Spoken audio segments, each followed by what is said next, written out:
Today that Miguna had been charged in Kajiado court, and that he has also shown a draft copy of the charge sheet, which of course does not show that it has been received in Kajiado. But then that's why the judge has told him that by 11 a.m. this morning, he goes and confirms to the court as to whether the charges have been read. Right. But be it as it may, you can look at the charge sheet and it shows that this matter has been taken to court on the 6th of February. That is the day after the court had given its orders. So what we are saying is this. There were orders that were given on the 5th. And part of the orders were that Mr. Miguna should be presented in court, personally by the Inspector General and the Director of CID. This has not been done. He has not been produced in court. Therefore, the court orders have not been obeyed. This is the third time. And therefore, it's contempt 3 times in a row. The court needs to be able to put its foot down. Why? Orders are not being obeyed. We are being told that the Director of CID and the Inspector General have got a security meeting. That does not matter. Everybody's duty is to the court first and foremost before you do anything else. So even by the time they were preparing the charge sheet to take him to the 6th, to take him to court at Kajiado on the 6th, the orders were existing. And therefore it was not their duty to try and now beat those orders by trying to sneak him to court using another charge sheet. Orders must be obeyed first, and then come and tell the court that we intend to charge him today or wherever you want to charge him. They have taken him out of the jurisdiction of Nairobi. The offense allegedly occurred in Nairobi. What is the intention? Is this mischief? So quite clearly, the state is playing with the fundamental rights of an accused person or a suspect, as it is at the moment. So we will wait and hear what the court says, but we have made an application to the court that its orders will be taken lightly if it does not put its foot down. How about the authenticity of that charge sheet? There are some issues that were brought out by Senior Counsel Hamina. How authentic is that draft charge sheet? Yes, because you see, they are still using the old system whereby we used to refer to the police in Kenya as the Kenya Police Service or the Kenya Police. But now, after the new constitution and all that, we are now called the National Police Service. If that charge sheet is supposed to be prepared by the National Police Service, then it is defective from the word go. It doesn't show the address, it doesn't show the witnesses, it is signed by an OCS, allegedly an OCS of Central Police Station, which is not supposed to be the case because all prosecutions are supposed to be started by the DPP. And if they are to be started by the DPP, then what should happen is,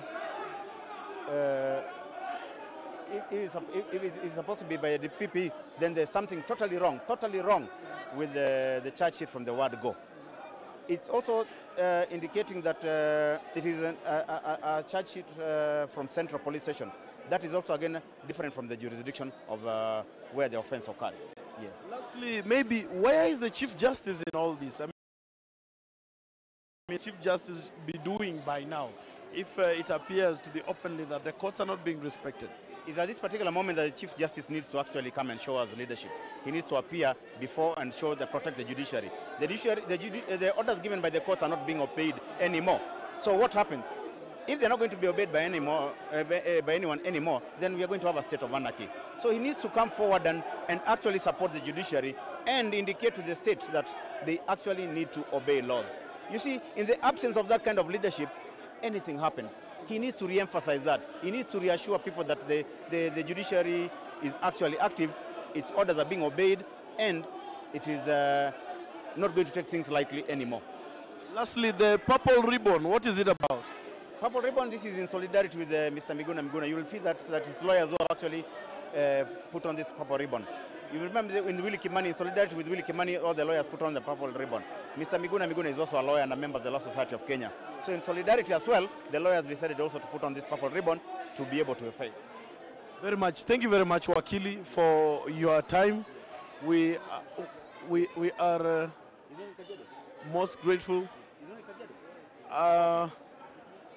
have been able to confirm. Perhaps there's just new information coming in.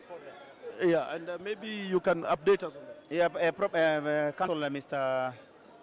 Osundwa, who we are appearing together in this matter for for Miguna, has been able to confirm that Mr. Miguna is actually not in Kajiado. So that allegation that was made in court that he was in Kajiado might actually not be accurate. So we will be able to find out that in a moment, and then we'll be able to update you and see. But if then that is true, that is not in Kajiado, then this court is going to be taken for a ride. And if it's going to be taken for a ride, then contempt proceedings must strictly be considered. Must strictly be considered. Somebody, what we call blood must spill or heads must roll. Somebody must suffer for that. It's reached a point whereby we can't take jokes, we can't entertain such rubbish. It is actually rubbish, isn't it? That's all. Very well. Thank you very much, Council. We're also joined by ODM National Chair, Honorable John Mbadi. Mheshimiwa, thank you for coming here. Politically speaking, we've heard from the legal side. What do you make of all this? No. It's clear to me that the state does not want to produce Miguna. And therefore, it is the only one explanation that you have is that Miguna has been tortured. And that means that his life is in danger. Therefore, what we can do now as a people is to come out to the streets, all our supporters across the country, because enough is enough. We have given the legal process enough time to take its course. Therefore, now, as NASA supporters, as people who believe that Miguna stood for a cause, we must now leave the courts and go to the streets and show our displeasure that this is a country that is governed by law. And if the law breaks down, then the country breaks down. So where we have reached, the country has broken down. No one is respecting the law. The IG cannot produce Miguna. We are clear that Miguna was not taken to Kajiado. The charge sheet that was purportedly brought to court, I'm told, is very defective. And therefore comes directly from our viewers. We would like to appeal for your help to NASA TV to boost and improve our standards. You can contribute directly to NASA TV by donating to ODM Chair John Mbadi. Well, there you have it. We heard from Cliff Ombeta and Council. There are a lot of questions. There are a lot of questions that are rising out of this draft charge sheet that was presented here. Its authenticity, issues of jurisdiction.